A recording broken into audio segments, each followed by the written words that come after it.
Bismillahirrahmanirrahim. Assalamualaikum warahmatullahi wabarakatuh. Waalaikumsalam warahmatullahi wabarakatuh.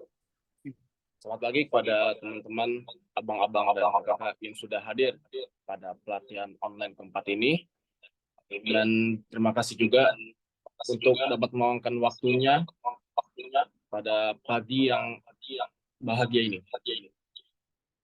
Puja dan puji syukur kita panjatkan pada Allah Subhanahu wa Ta'ala yang telah memberikan kita nikmat sehat, nikmat iman, serta nikmat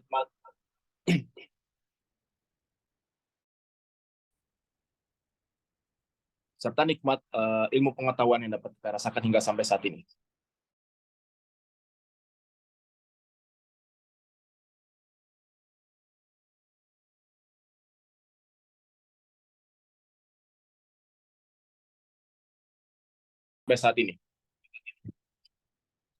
Saya Muhammad Lam Nofri akan menjadi MC pada pelatihan keempat ini dan akan memimpin berjalannya pelatihan online keempat pada hari ini. Pada hari yang berbahagia ini, pemateri yang akan memberikan materi pada pelatihan online hari ini ialah Saudara Iksanul Ikhwan atau akrab dengan Bang Iksan. Insya Allah beliau akan menyampaikan dengan judul artikel layak publikasi. Sedikit tentang beliau sebelum kita menuju kepada inti acara. Beliau adalah mantan dari Ketua Umum ISEFIT IUM pada periode 2022 hingga 2023 yang sangat aktif dalam membuat karya tulis ilmiah dan sudah banyak ditulis olehnya dan juga sudah diupload pada platform Google Scholar hingga sampai saat ini dapat kita akses karya tulis ilmiahnya. Pada rangkaian pelatihan online ini, saya akan membagikan timeline dari pelatihan ini agar para hadirin dapat memahami alur dari pelatihan online ini. Yang pertama, penyampaian materi. Yang kedua, sesi Q&A. Lalu diakhiri dengan penutup dari acara. Tanpa membuang masa, kepada Saudara Iksanul Ikhwan, saya persilakan. Terima kasih banyak. Bismillahirrahmanirrahim. Assalamualaikum warahmatullahi wabarakatuh. Waalaikumsalam warahmatullahi wabarakatuh. Ya, yang terhormat Tum Ganjar dan juga di sini ada Tum Rizky, teman-teman juga pengurus ISEFIT di kepengurusan tahun ini. Alhamdulillahilladzi arsala rasulahu bil huda wa dinil haq liyudhhirahu 'ala dini kullih wa kafa billahi syahida. Asyhadu an la ilaha illallah wa asyhadu anna Muhammadan abduhu wa rasuluh. La nabiyya ba'da ma ba'du. Puji syukur marilah sama kita panjatkan kepada Allah. Alhamdulillah pagi hari ini kita masih diberikan kesehatan, masih diberikan kesempatan untuk sama-sama belajar dan sharing mungkin ya terkait dengan penulisan ilmiah. Dan ini merupakan rangkaian ya, sepertinya rangkaian dari series yang telah teman-teman laksanakan sebelumnya. Karena kalau saya lihat di IG Sevit itu sebelumnya teman-teman udah ada pelatihan tentang kerangka penelitian, kemudian literatur review, kemudian mengolah data, dan mungkin saat ini kita masuk ke sesi selanjutnya yaitu tentang bagaimana kita mempublikasikan atau strategi-strategi untuk mempublikasikan karya ilmiah yang tadinya sudah kita buat. Jadi di sini saya asumsikan teman-teman itu udah clear di bab 1, 2, 3, dan 4-nya gitu. Karena asumsinya semua yang di sini mengikuti semua pelatihan sebelumnya, tips and trick mencari kerangka penelitiannya, literatur review-nya, mengolah datanya, dan sebagainya. Jadi saya asumsikan itu udah clear dan sekarang kita fokus pembahasannya ke publikasi. Bagaimana nanti kita mempublikasikan atau menerbitkan hasil karya kita berupa artikel ilmiah pada jurnal ilmiah. Ya, mungkin sedikit overview ya teman-teman, karena saat ini teman-teman di Malaysia, saya akan coba jelaskan sedikit perkembangan dunia perjurnalan di Indonesia.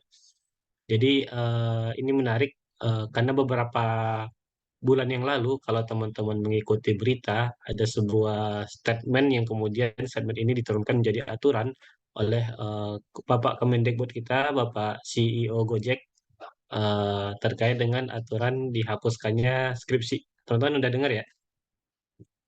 Atau belum pernah dengar? Atau belum sampai nih ke Malaysia infonya?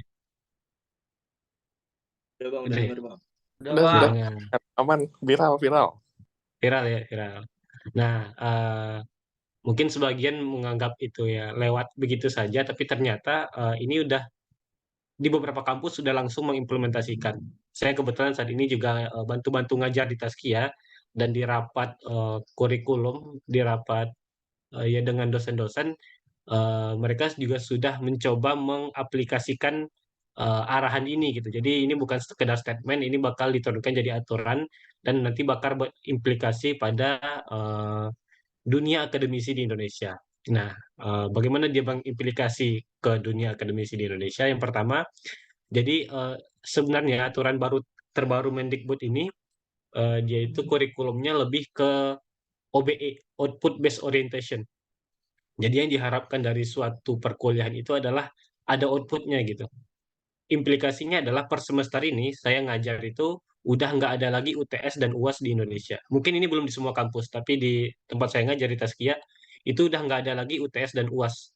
Jadi yang sebelumnya 14 pertemuan, satu pertemuan UTS dan satu pertemuan UAS per semester ini eh, mata kuliahnya diperpanjang jadi 16 pertemuan. Nggak ada waktu khusus untuk UTS, nggak ada waktu khusus untuk UAS gitu. Nah nanti proses penilaiannya ya gimana dosennya gitu. Yang penting ada outputnya. Entah itu outputnya dalam bentuk tulisan kah, atau outputnya dalam bentuk video YouTube kah, atau outputnya dalam bentuk apapun itu gitu. Jadi memang ini diharapkan bisa lebih produktif dan tidak berkutat di teori doang gitu. Jadi langsung diimplementasikan. Nah jadi gitu. Dan kebanyakan dosen karena ini dunia akademisi, dunia ilmiah dan segala macamnya, akhirnya menugaskan anak-anaknya, menugaskan mahasiswanya untuk membuat artikel ilmiah untuk kemudian nanti di-upload atau untuk disubmit dalam bentuk jurnal kah atau dalam bentuk bunga rampai kah atau dalam bentuk book chapter dan sebagainya gitu. Karena emang itu yang diharapkan dari kurikulum terbaru ini, output based. Jadi emang outputnya apa nih gitu. Kalau ujian kan ya sekedar nilai dan segala macamnya. Nah, itu implikasi yang pertama. Yang kedua, implikasinya adalah nggak ada skripsi. Ini mungkin nggak semua kampus langsung menerapkan karena tentunya perlu banyak yang dikaji. Cuman di beberapa kampus ini sudah mulai digarap dan bakal diimplementasikan secepat-cepatnya semester ini, kalau nggak semester depan gitu. Jadi emang ya udah nggak ada lagi skripsi-skripsi gitu. Asalkan teman-teman punya publikasi, asalkan teman-teman nerbitin eh, tugas teman-teman di jurnal dan itu publish, teman-teman nggak perlu skripsi. Ini in case of di Indonesia gitu ya. Jadi efeknya apa? Efeknya adalah demand atau permintaan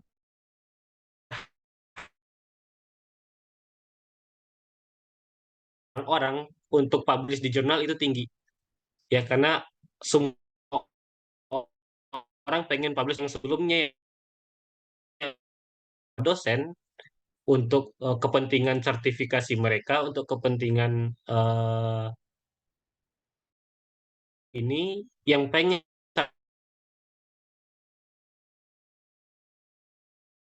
publish di jurnal.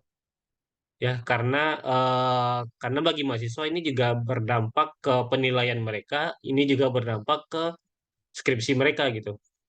Karena nantinya di aturan ini kepangkatan jurnal itu akan mempengaruhi nilai gitu. Misalnya teman-teman publish di Sinta 6 nilainya mungkin B, di Sinta 2 nanti mungkin Amin gitu. Teman-teman publish di Scopus nanti nilainya A dan sebagainya gitu. Jadi persaingan untuk publish di jurnal itu saat ini semakin ketat dengan aturan yang terbaru ini gitu. Dan siapa yang diuntungkan di sini? Yang diuntungkan adalah publisher atau jurnal. Ini kan teman-teman rata-rata di ekonomi ya. Jadi ketika demand terhadap suatu produk naik, itu apa yang akan terjadi? Apa Ilham? Ini demand terhadap jurnal tinggi nih. Apa yang akan terjadi setelah itu? Atau Dava? Supply-nya akan meningkat, Gimana? supply-nya akan berpengaruh. Supply-nya kan. Oke, kita bahas dulu nih. Ketika demand-nya naik, supply-nya otomatis juga naik. Tapi masalahnya dalam dunia jurnal, nggak semudah itu orang-orang membuat satu jurnal sebagai tempat publikasi. Jurnal itu untuk misalnya nih, kalau yang simpelnya kan ketika Misalnya harga es teh lagi naik, otomatis bakal banyak penjual es teh, sesimpel itu. Tapi di dunia jurnal nggak seperti itu. Ketika demand terhadap jurnal-jurnal naik, ketika orang-orang berlomba-lomba untuk publish ke jurnal, jurnal nggak semudah itu muncul jurnal yang baru gitu loh. Karena jurnal itu proses proses terjadinya jurnal itu nggak semudah itu ya. Mungkin Kak Rizky juga tahu nih gimana cara mengaktifkan lagi jurnal Isefit, gimana struggle-nya gitu. Emang nggak semudah itu dan butuh waktu. Ya, jurnal itu sebelum jadi akreditasi, dia itu butuh 2 tahun terlebih dahulu untuk dia bisa masuk proses akreditasi itu apakah dan tidak akreditasi Sinta 6, Sinta 5, Sinta 4, Sinta 3 dan sebagainya gitu. Jadi eh, nggak segampang itu mengeluarkan jurnal baru gitu. Jadi ketika demand-nya naik, supply-nya akan sulit naik karena emang nggak semudah itu masuk ke pasar jurnal gitu. Ada barriers to entry-nya kalau bahasa ekonominya gitu. Maka opsi selanjutnya ketika demand naik dan supply-nya nggak naik, maka otomatis harganya akan naik. Iya nggak? Ini permintaannya banyak, tapi yang mengakomodir nggak banyak gitu. Nggak sebanyak itu orang-orang bisa masuk ke market jurnal ini. Otomatis ya jurnal-jurnal yang ada itu mereka akan diuntungkan dengan permintaan yang banyak dan mereka mempunyai nilai jual yang tinggi gitu. Yang tadinya submit di jurnal Isefit mungkin gratis, mungkin karena keterbatasan pesaingan dan banyak permintaan ya Isefit bisa mungkin mulai fundraising dari jurnalnya gitu. Oh, yang mau publish di jurnal Isefit harus bayar sekian ratus ringgit gitu misalnya. Maka mungkin wajar mungkin beberapa beberapa dekade ke depan, beberapa tahun ke depan, ya jurnal-jurnal mulai berbayar dan sebagainya gitu. Bahkan jurnalnya BI ya, ada satu jurnal ekonomi punyanya BI, GMF, itu tahun-tahun sebelumnya setiap paper yang publish di jurnal tersebut dapat 15 juta. Tahun-tahun sebelumnya. Per tahun ini itu udah nggak ada lagi. Yang publish itu ya udah publish aja gitu. Artinya apa? Artinya mereka udah nggak nggak lagi nyari-nyari orang untuk terbit di jurnal mereka gitu. Kita yang butuh untuk terbit di jurnal. Nah, mungkin itu sedikit overview bagaimana perkembangan dunia perjurnalan saat ini, di mana untuk submit, untuk publish di sebuah jurnal itu nggak semudah sebelumnya. Karena permintaan untuk publish di jurnal tinggi dan jurnalnya itu nggak banyak pilihan yang tersedia dalam waktu dekat. Mungkin 2 tahun lagi ada beberapa jurnal yang baru yang terakreditasi Sinta ataupun Scopus dan sebagainya.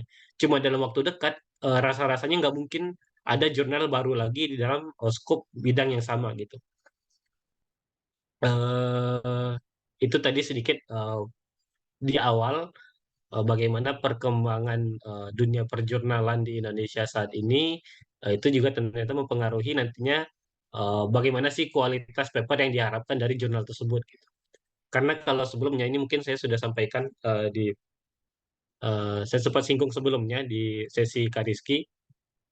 Mungkin kalau teman-teman saat ini mengerjakan sebuah tugas akhir, eh, ya itu cukup standarnya ya sekedar selesai gitu, sekedar selesai ya dan mungkin diujikan ya udah selesai gitu. Tapi untuk jurnal sebuah karya yang selesai itu nggak cukup, dia harus selesai dan harus lebih baik dari orang lain.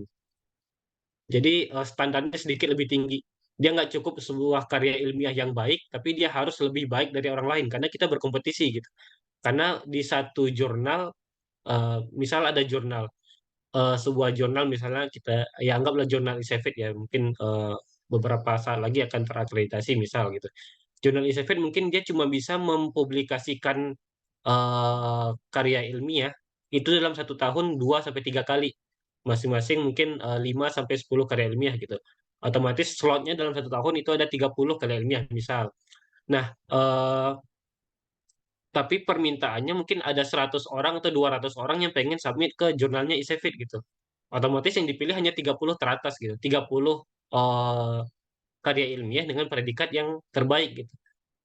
Jadi ini satu lagi, jadi selain artikel yang selesai, selain karya ilmiah yang selesai, artikel yang diharapkan untuk publish di jurnal itu adalah yang terbaik karena ya nggak cukup yang selesai doang. Teman-teman bikin satu penelitian dari bab 1 sampai bab 5, teman-teman ini merasa udah selesai dan bagus ya itu nggak cukup gitu karena bagus menurut standar teman-teman belum tentu bagus menurut standar masyarakat gitu.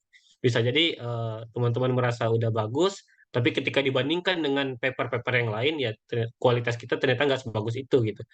Eh, itu mungkin challenge selanjutnya. Ini bukan menakut-nakuti bahwasannya ya, kayaknya susah banget di publish jurnal. Nggak sesusah itu juga gitu sebenarnya. Asalkan mungkin nanti teman-teman bisa ya bisa belajar. Mungkin sebelumnya juga udah belajar ya bagaimana cara membuat penelitian yang bagus per babnya di pertemuan-pertemuan sebelumnya. Dan insya Allah hari ini saya akan coba presentasikan beberapa tips agar artikel kita dapat terpublikasi. Ini udah kelihatan belum layar? Sudah terlihat. Oke, siap. Nah, ini mohon maaf ya, ini slide-nya seada-adanya aja. Eh, Oke, yang pertama, inti sebenarnya teman-teman, yang dilihat oleh jurnal, dari tulisan seseorang itu, poin utamanya bukan di gaya tulisnya, gitu kan, bukan di metodologi yang digunakan, bukan di eh, bukan di kerapian strukturnya, dan sebagainya. Poin pertama sebenarnya ketika teman-teman pengen artikel atau karya teman-teman publish di jurnal itu adalah novelty-nya atau originality-nya ya. Karena jurnal itu butuh sesuatu yang baru, sesuatu yang menawarkan kebaruan terhadap perkembangan suatu keilmuan gitu. Jadi ya intinya adalah ketika teman-teman pengen publish, pastikan teman-teman memilih tulisan teman-teman itu ada novelty-nya, ada originality-nya, ada kebaruan yang ditawarkan gitu. Ada sesuatu yang baru yang teman-teman tawarkan. Adapun nanti terkait dengan teknik penulisan, gaya bahasa dan segala macam itu mungkin sifatnya sekunder. Karena di beberapa jurnal eh, ketika teman-teman submit ke jurnal, kalau idenya bagus, kalau originality-nya ada, walaupun mungkin dari sisi penulisan teman-teman masih sangat biasa aja misalnya ya, atau dengan menggunakan bahasa yang Google Translate gitu kan, bukan bahasa Inggris yang bagus, tapi kalau idenya udah bagus, mereka tetap akan menerima gitu. Dalam artian ya mereka nggak akan nge-reject, tapi tetap mereka menerima mungkin dengan major revision. Mereka menerima tapi dengan syarat ininya harus direvisi dan sebagainya. Jadi poin utamanya sebenarnya adalah pada originality atau pada novelty. Apa nih kebaruan yang ditawarkan? Nah, bagaimana cara mencari suatu novelty dari satu penelitian? Teman-teman bisa melihat dari beberapa poin ini. Yang pertama dari kesenjangan lokusnya atau kesenjangan case study-nya. Nah, ini mungkin yang paling simpel ketika teman-teman ingin melakukan penelitian, pastikan case study-nya beda ya.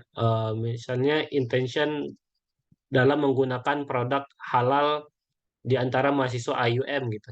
Itu mungkin sudah ada penelitian yang melakukan, jadi teman-teman coba cari kebaruan pada case study yang berbeda. Misalnya pada mahasiswa UTM gitu atau mahasiswa kampus mana gitu, UM dan sebagainya.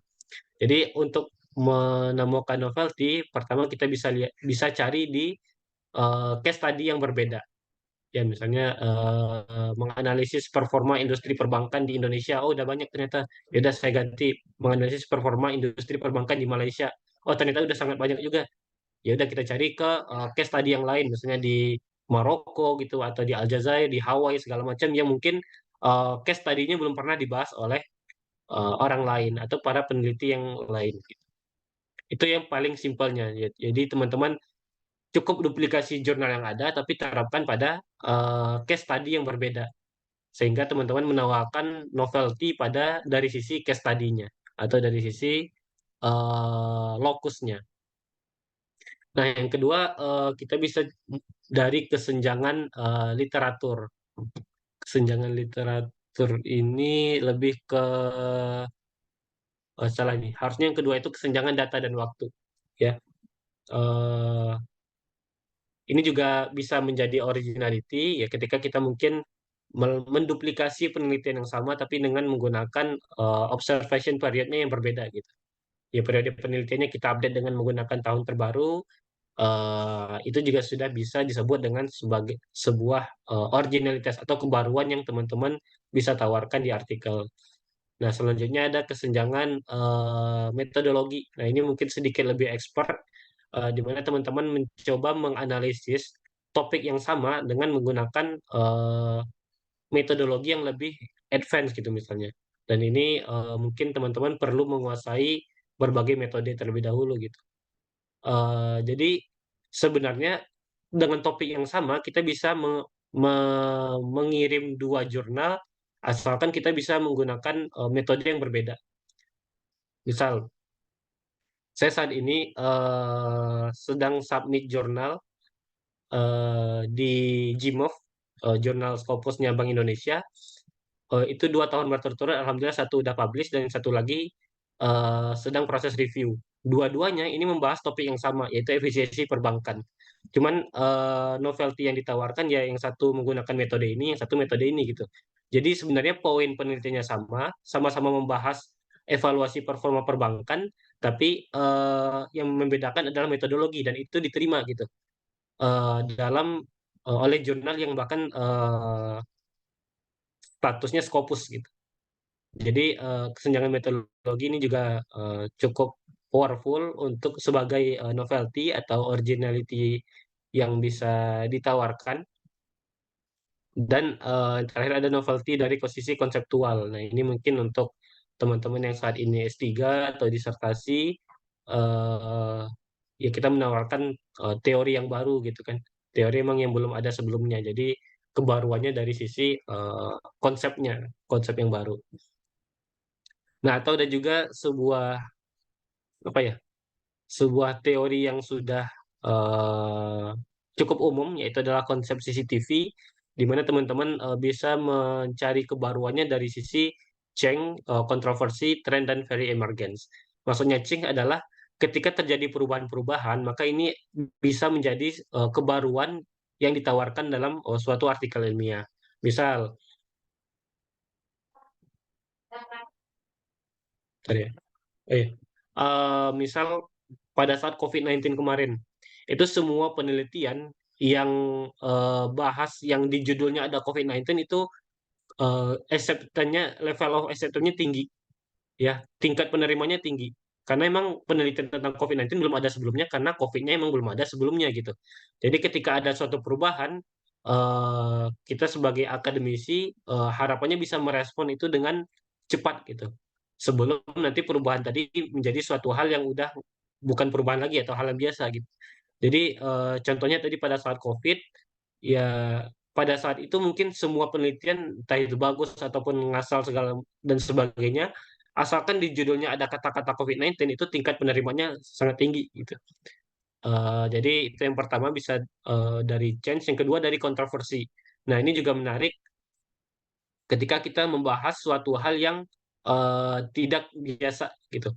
Misal, teman-teman ingin mengukur perkembangan industri halal di negara-negara minoritas Muslim gitu. Mengukur intensi penggunaan kosmetik halal di Afrika gitu misalnya. Itu kan senjang banget ya. Orang Afrika tentang kosmetik, tak pakai kosmetik atau enggak gitu. Ini kosmetik halal lagi. Nah, itu jadi ada hal-hal kontroversi atau hal-hal yang di luar hal-hal umum gitu. Kalau misalnya teman-teman mengukur eh, intensi penggunaan intensi konsumsi produk halal di Indonesia ya itu udah banyak banget dan apa gitu eh, apa maksudnya yang diteliti apa gitu kurang powerful gitu karena emang Indonesia mayoritas Muslim teman-teman kemudian menganalisis niat dalam mengkonsumsi produk halal di negara Muslim, mayoritas Muslim, ya kan kayak biasa aja gitu. Jurnal juga nggak tertarik tuh pada topik-topik yang mungkin terlalu biasa dan sudah banyak dilakukan. Nah, dengan mengangkat sedikit kontroversi itu mungkin bisa jadi lebih baik karena emang satu nggak banyak yang neliti, yang kedua menarik untuk dicari tahu hasilnya gitu. Ya misalnya tadi penggunaan kosmetik halal di negara-negara Afrika itu kan eh, senjang banget ya secara teori kayaknya eh, cukup bikin penasaran juga gitu. Nah, kemudian selanjutnya dilihat dari tren ya, tren saat ini kemudian kita teliti, maka itu juga bisa menjadi sebuah kebaruan. Misal saat ini di Indonesia lagi musim-musim pemilu gitu kan.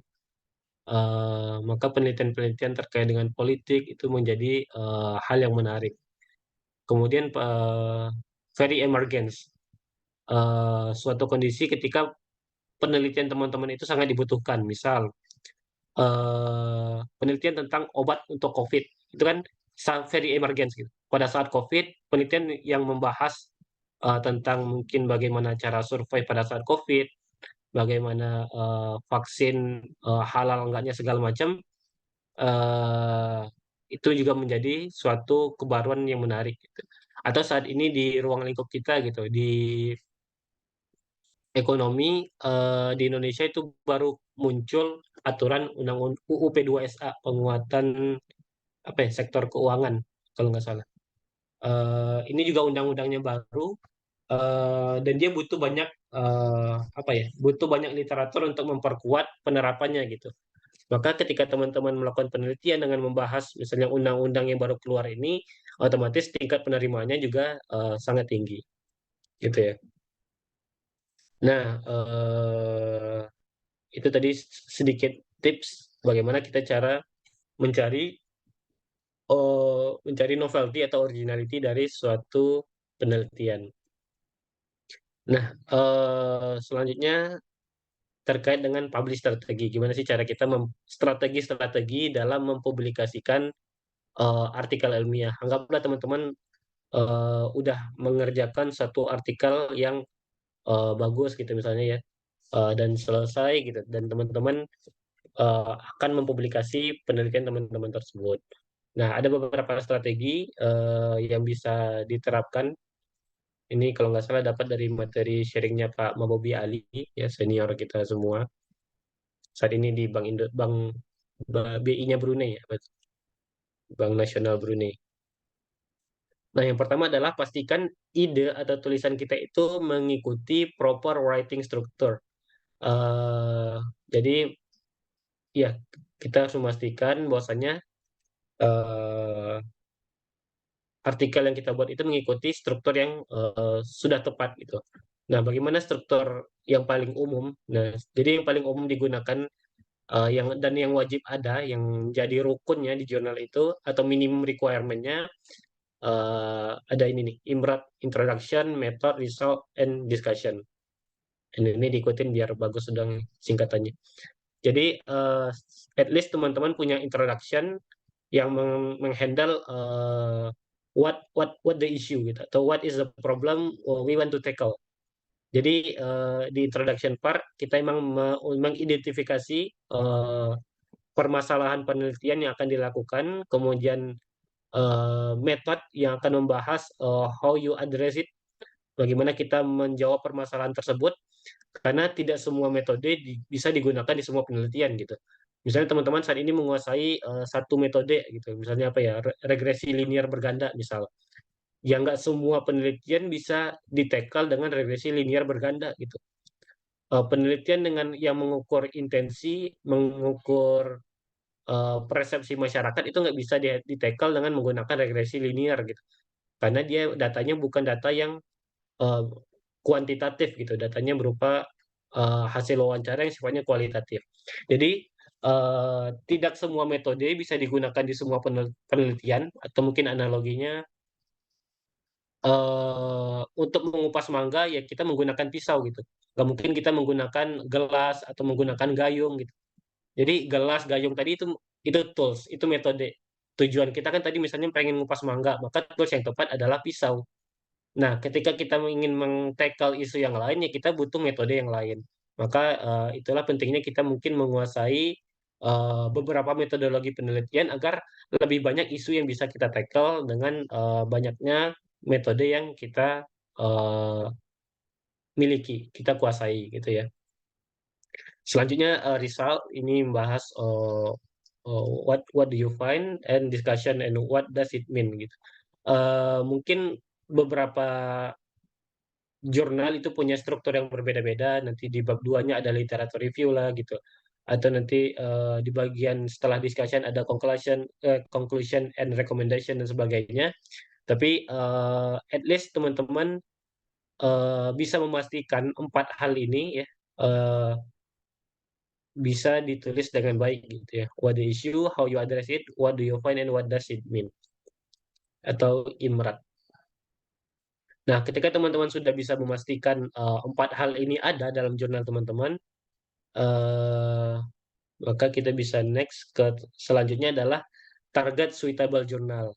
Jadi ini salah satu tips juga eh, bagaimana sebelum sebelum kita bahkan sebelum ketika kita gimana sih? Sebelum kita menulis paper, kita udah menargetkan jurnal apa yang pengen kita pengen publish di mana gitu.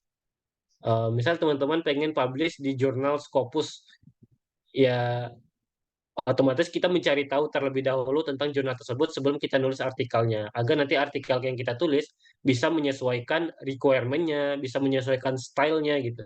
Bahkan menyesuaikan hal-hal lainnya, flow-nya dan sebagainya gitu.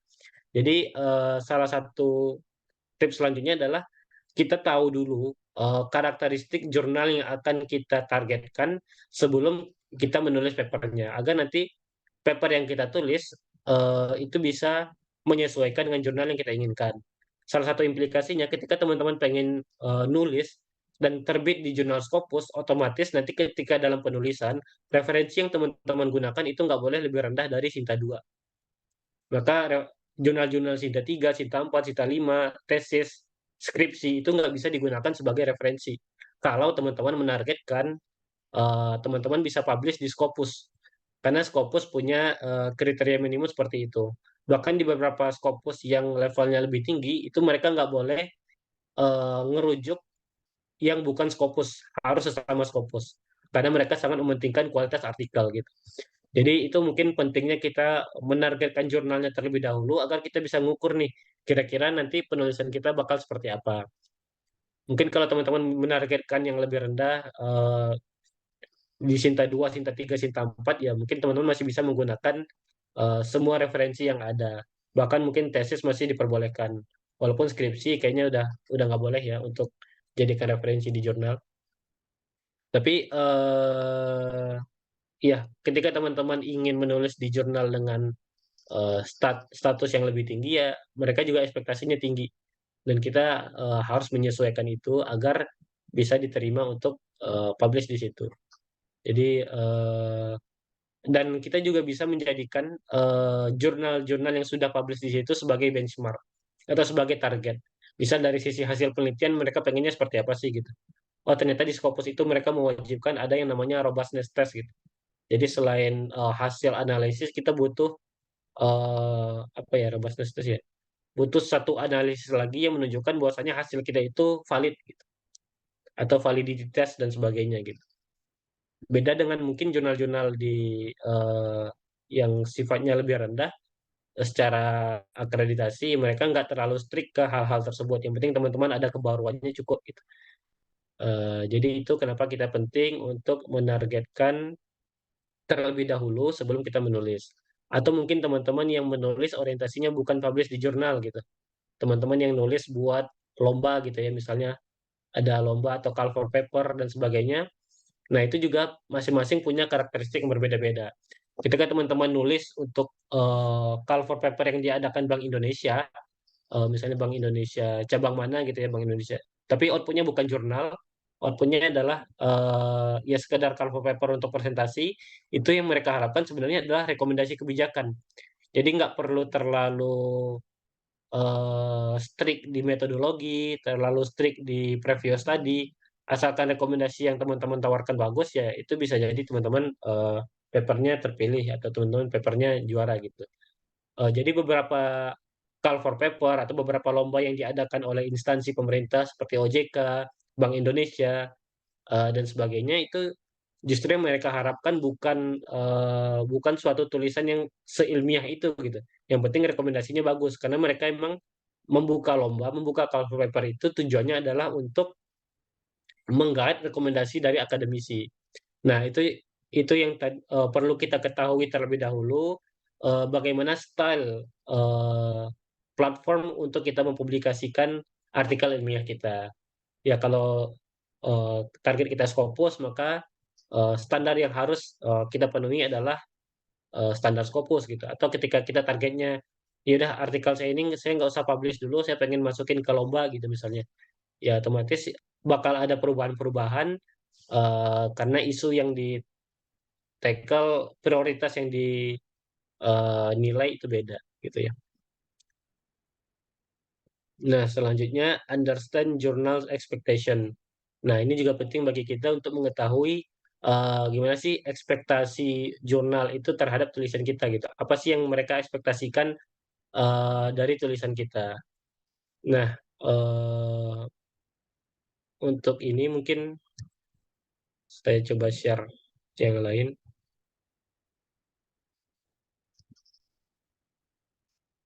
Nah, ini misalnya poin-poin yang harus ada atau poin-poin yang mereka harapkan dari jurnal. Ini tahun lalu, ini conference dari Kemenkeu dan IPB. eh, nah, ini nih, ini penilaian cara jurnal menilai suatu tulisan, ya. Ini eh, cara jurnal menilai tulisan kita. Yang pertama, mereka akan menilai novelty of research. Kira-kira novelty kita ini bagus atau enggak gitu. Kira-kira ya mungkin kalau kita cuma menawarkan periode doang nggak sebagus itu gitu. Atau ketika novelty yang kita tawarkan powerful, maka nilainya akan berbeda. Jadi nanti ketika teman-teman berhasil menemukan novelty, belum tentu novelty itu menurut jurnal bagus gitu ya. Jadi nanti mereka punya penilaian sendiri apakah originality atau novelty yang kita tawarkan itu sudah bagus atau enggak. Kemudian selanjutnya dari background of study, ini yang diharapkan adalah clarity of problem, ya problem yang kita tawarkan itu jelas. Kemudian research gap-nya juga jelas dan significant and relevant of time dan harus relevan dengan tema penelitiannya. Kemudian dari sisi theoretical ground and relationship to literature, data and research design and method use, ini juga masing-masing ada penilaiannya. Robustness juga, robustness hasilnya, apakah analisisnya sudah sangat dalam atau enggak, apakah kesimpulannya sudah jelas, apakah di situ juga ada apa sih namanya rekomendasi untuk praktisi, untuk regulator dan rekomendasi untuk penelitian-penelitian selanjutnya juga perlu dicantumkan. Kemudian dalam penulisan referensi apakah sudah tepat menggunakan struktur yang ada dan writing language. Nah, jadi dari poin-poin ini nanti dibobotkan total maksimum skor 100. Jadi gini cara jurnal menilai suatu artikel ilmiah ya berdasarkan poin-poin ini. Nah, ini nih, ini contohnya. Misal ini novelty of research-nya 9, background-nya 9, ininya 9, datanya 13 sebagainya. Nanti mereka totalkan baru mereka bisa memutuskan. Misal dalam range nilai 81 sampai 90 itu jurnalnya diterima atau artikel tulisan kita diterima dengan minor revision gitu. Atau jika akumulasi nilainya di bawah 55 maka artikel kita akan ditolak gitu. Ketika nilai kita di atas 90 maka dia akan diterima tanpa revisi gitu misalnya. Jadi proses penilaiannya seperti itu dan ini indikator-indikatornya, indikator-indikator yang digunakan. Nah, kalau di sini berarti ini follow up-nya, recommendation to be published in journal. Baru nanti reviewer itu akan merekomendasikan kita bisa publish di mana gitu. Ini mungkin masih berupa poin-poin. Saya coba share yang lebih clear apa yang diharapkan oleh jurnal. Ini ya yang pertama, misalnya di nomor 3, originality. Does the paper contain new and significant information adequate to justify publication? Kemudian contribution-nya, does the paper provide significant contribution? Nah, ini poin-poin yang sebenarnya diharapkan oleh jurnal gitu ya. Standar-standar yang diharapkan oleh jurnal. Atau ini merupakan guideline yang digunakan oleh reviewer dalam menilai suatu artikel ilmiah. Misal di bagian literature review, does the paper demonstrate an adequate understanding of the relevant literature in the field and set an appropriate range of literature source is any significant word ignored. Nah ini ya, jadi literatur review ini mengharapkan ya kita benar-benar literatur review kita itu merangkum semua penelitian yang ada sebelumnya gitu. Eh, dan relevan dengan penelitian yang dilakukan atau topik penelitian yang ada dari sisi metodologi misalnya. If the paper argument built on appropriate base of theory, concept, and other ideas, are methods employed appropriate? Apakah metodologi kita sudah cukup dan sudah sesuai dengan teori dan konsep yang ada? Kemudian result juga, dan juga dengan implication ini juga harus ada. Apa sih implikasi dari paper kita gitu? Dari baik untuk praktisi atau untuk akademisi. Quality of communication juga sangat penting. Dan ini hal-hal teknis lainnya ya, misalnya terkait dengan citasi dan sebagainya. Nah, tadi itu beberapa hal yang diharapkan oleh suatu jurnal ada di dalam tulisan kita. Ya, saya balik ke slide. Tinggal sedikit lagi. Nah, presence and continuous improvement. Dan teman-teman untuk publish di jurnal tentunya kita harus sabar dan terus bekerja keras karena emang untuk publish di jurnal nggak semudah itu ya. Karena tadi lagi-lagi kita bersaing dengan paper-paper lain, jadi paper yang selesai doang nggak cukup, paper yang bagus doang nggak cukup, paper kita harus mampu bersaing dengan paper-paper lainnya yang mungkin bisa lebih baik dari paper yang kita miliki. Maka sangat mungkin nanti kita papernya di reject ya. Saya saat ini alhamdulillah sudah memiliki lebih dari 20 publikasi, tapi yang saya lakukan adalah saya mau menulis lebih dari 60 jurnal, 60 penelitian gitu. Jadi sepertiganya ya di reject juga gitu. 60%-nya di reject, alhamdulillah 30%-nya publish gitu. Artinya ya rejection itu biasa dan teman-teman ketika menargetkan pengen publish misalnya 10 artikel ya teman-teman harus nulis 30 gitu atau nulis 20 karena ya kemungkinan rejection juga ada gitu. Dan rejection ini ketika teman-teman papernya di reject oleh suatu jurnal bukan berarti itu nggak bagus gitu. Bukan berarti artikel atau tulisan teman-teman nggak bagus, tapi bisa jadi mungkin nggak cocok untuk jurnal itu. Maka penting bagi kita mungkin nanti untuk mencari jurnal lain yang lebih cocok dengan artikel kita.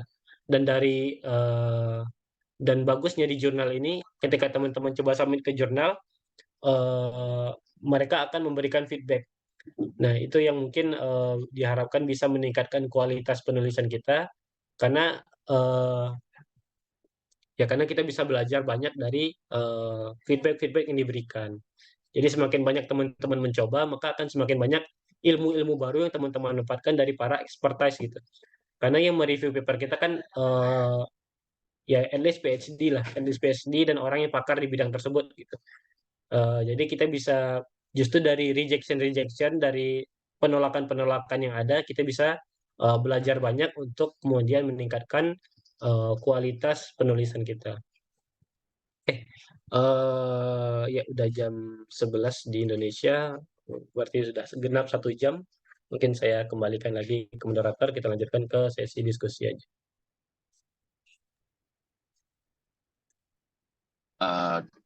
Terima kasih Saudara Iksan atau Bansan yang sudah memberikan materi yang sangat bermanfaat untuk pada kita semua.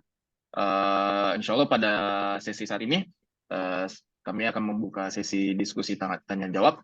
Jika dari teman-teman ada pertanyaan yang ingin disampaikan, boleh disampaikan via langsung atau via chat pada kolom komentar yang ada di bawah berikut. Ya, permisi Bang, mau nanya Bang. Siap, Alif. Sebentar kita ya teman. sharing aja ya. Iya. Jangan. Saya mau nanya Bang, kan kemarin tuh dari beberapa abang kelas juga katanya ya jangan sampai double submit gitu kata dia. Kalau jurnal kan ya. Tapi gimana misalnya ini kita udah ditolak nih di jurnal ini. Terus kita kayak optimis nih kayak di jurnal yang lain bisa diterima deh. Itu tuh double submit nggak sih hitungannya Bang? Misalnya udah enggak. itu enggak. Jadi yang pertama emang kita nggak boleh double submit karena kemungkinan terbaiknya dua-duanya diterima. Nah, ketika dua-duanya diterima itu nggak boleh, nggak bagus untuk track record seorang akademisi karena di clarity di awal itu ada sebelum teman-teman publish, sebelum artikel kita dipublish ada form yang harus kita isi bahwasanya ini merupakan artikel yang baru yang tidak pernah dipublikasikan di penelitian yang ada sebelumnya. Maka ketika kita udah submit ke satu jurnal, kita benar-benar harus nunggu sampai tulisan kita itu ditolak. Nah, kalau dia udah mencantumkan atau menstatement bahwasanya tulisan kita ditolak, baru kita boleh submit ke jurnal yang lain. Oke. Siap Bang. Syukran Bang. Siap, Arif. Aduh, Pak Ketum nanya nih. Gimana, Mas Ketum? Udah nih, boleh nanya nih, Ilham. Dipersilakan. Oh ya, makasih Bang. Mantap lah. Ini kayaknya sesi terakhir kayak ini ya Bang, untuk pelatihan. Dan tadi aku mau tanya masalah ini sih, masalah ini mungkin pengalaman pribadi Bang Sam. Gimana kita tuh bisa update dengan call for paper atau informasi-informasi yang jurnal buka gitu. Sepengalamannya Bang Sam, apakah Bang Sam tuh punya list jurnal ini kira-kira bukanya bulan ini, tahun ini, atau call for paper Bank Indonesia bulan ini atau bulan ini. Kadang kita tuh mungkin teman-teman di Savit dapat informasi hanya lewat grup-grup atau lewat sosial media gitu. Gimana, dan kadang kalau call for paper atau lomba ya, atau yang publikasi yang gede-gede itu biasanya saingannya besar-besar gitu.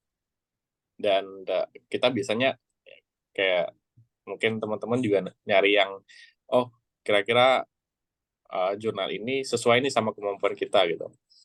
Nah, mungkin tips dan triknya gimana kita bisa tahu gitu informasi publikasi itu ada itu lewat mana gitu biasanya. Gitu. Itu sih Bang. Iya, Mas Ketum. Jadi sebenarnya gimana ya? Saya sendiri juga tahunya dari grup nih, Jar. Dari grup-grup ya, semakin banyak grup akademisi yang kita masuki kan semakin banyak, semakin masif persebaran informasinya gitu. Cuman emang beberapa call for paper atau beberapa conference itu ada yang sifatnya tahunan dan ada terus setiap tahunnya gitu. Misalnya dalam konteks yang sifatnya yang kelasnya Scopus ya, conference yang kelasnya Scopus itu BI ngadain 1 tahun 2 kali. Yang satunya BMEB itu dia sifatnya lebih ke ekonomi konven, yang satunya JIMF itu ekonomi syariah. Nah, terkait dengan waktunya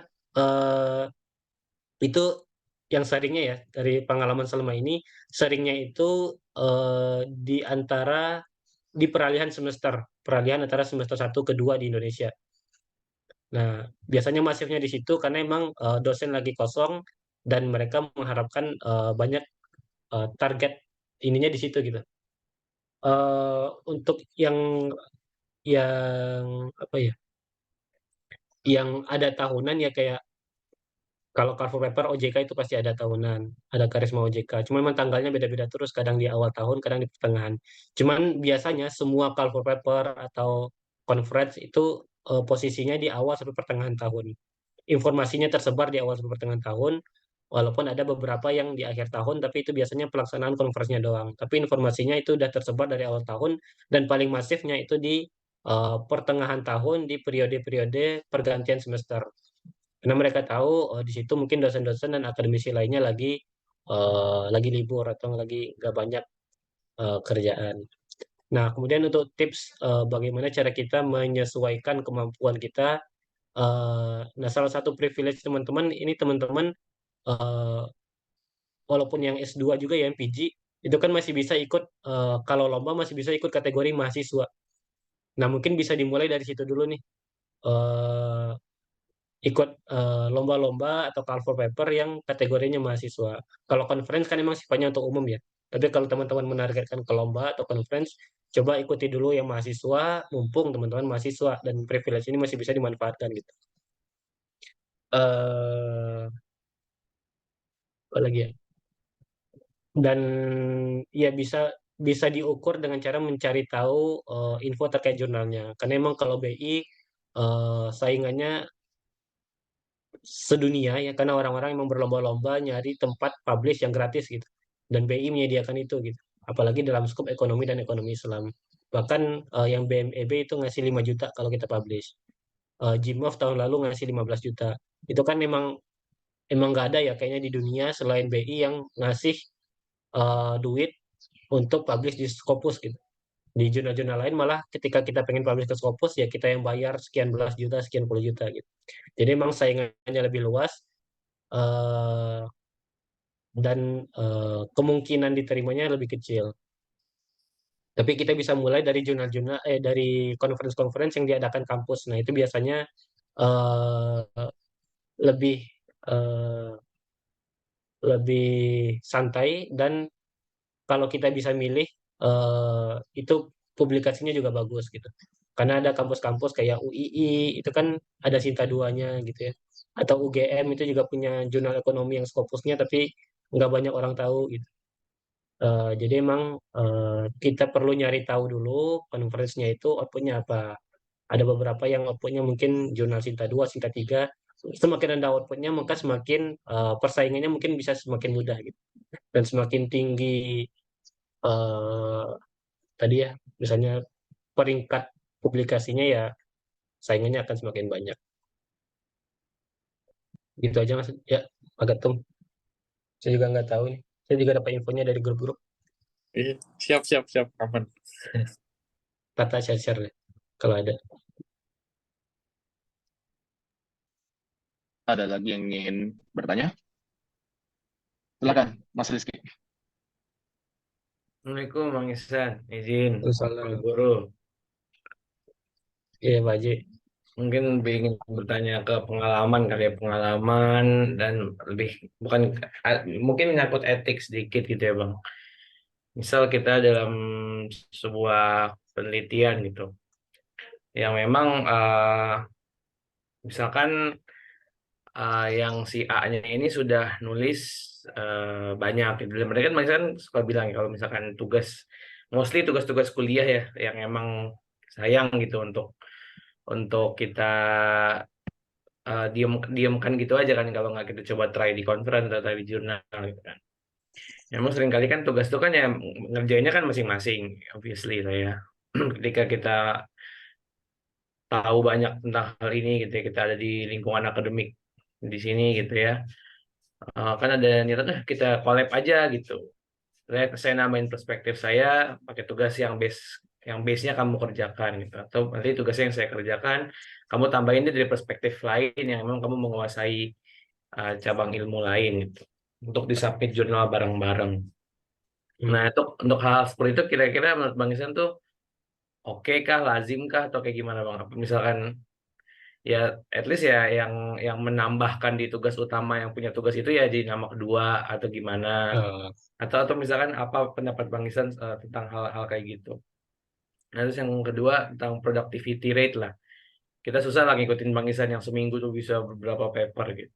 Tapi normalnya ketika nggak ada kuliah, kita kan pasti ke distract kalau kuliah atau hal-hal akademis gitu Bang ya, tantangan.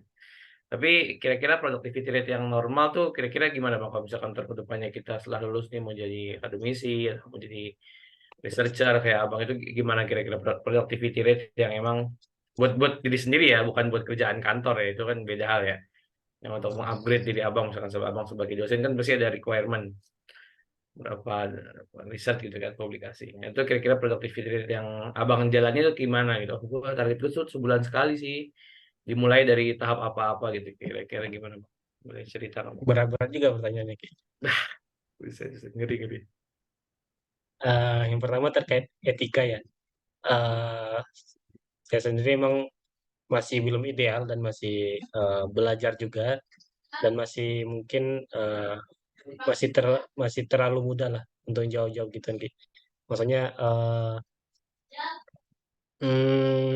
menurut saya selama ada kontribusinya yang nggak ada salahnya kita cantumkan di nama di jurnal gitu ya. Menurut pribadi aja ya, ini nggak tahu salah atau benernya. At least dia punya kontribusi ya, ya udah nggak masalah sih gitu. Atau misalnya nggak ada kontribusi sama sekali gitu. eh Menurut saya juga masih nggak masalah dicantumkan, asalkan nanti ketika review atau ketika ada revisi ya udah dia yang ngerjain gitu. Jadi masih ada kontribusinya kan. Jadi gimana ya? Takut juga sih jawabnya, cuman menurut pribadi so far sih masih masih masih oke lah. Asalkan masih ada kontribusinya sekecil apapun gitu. Karena mungkin apalagi di guru-guru kita kan gitu. Walaupun mungkin kontribusinya nggak langsung, cuman kadang kita sebelumnya pernah diskusi tentang itu gitu. Itu kan sebenarnya kontribusi juga gitu. Kontribusi dalam membangun brainstorming kita, kontribusi dalam membangun pola pikir kita gitu. Jadi kalau yang minta itu guru-guru kita gitu kan, ya kayaknya nggak masalah gitu. Cuman kalau yang minta mungkin teman seangkatan yang emang pengen, oh gue pengen lah nah satu nama ikutin dong gitu-gitu. Ya itu mungkin bisa dipertimbangkan lagi. Tapi ya kalau minta misalnya Rizky nih pembimbingnya mungkin Bu Rahmatina, tapi Bu Rahmatina pengen masukin siapa lagi gitu satu ya.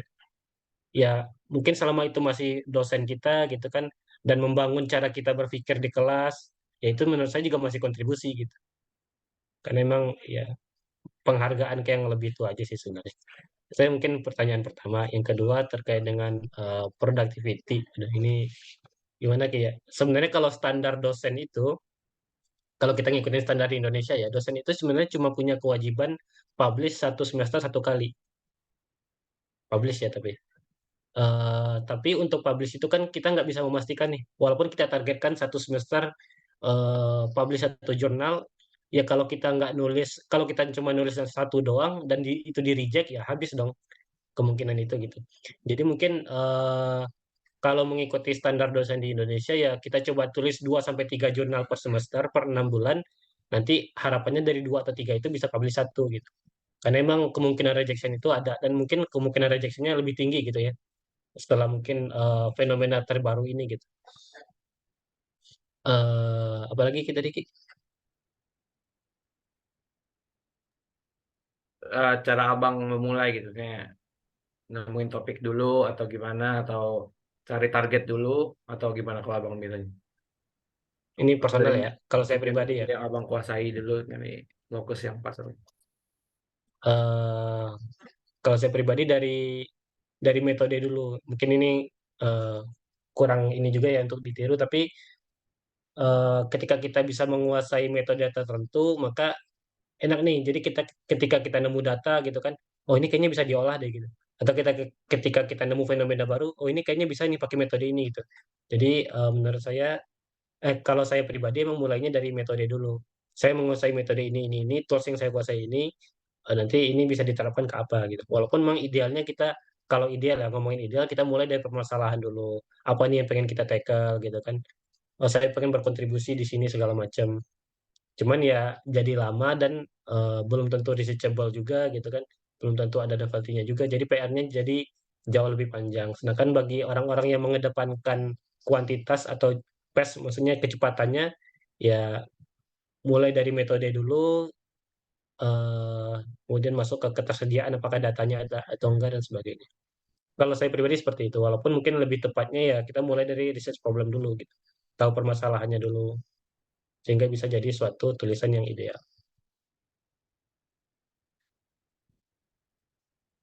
Oke bang. Siap, siap. Mana moderator juga. Ada lagi yang ingin bertanya sebelum kita menuju sesi foto dan penutup? Aman, aman.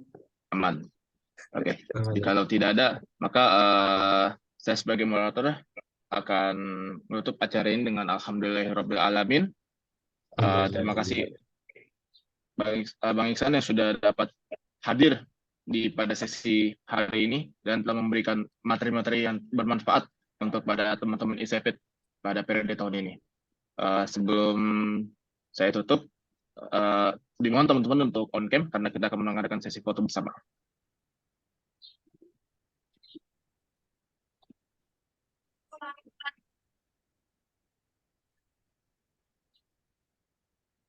Oke. 1, 2, lagi.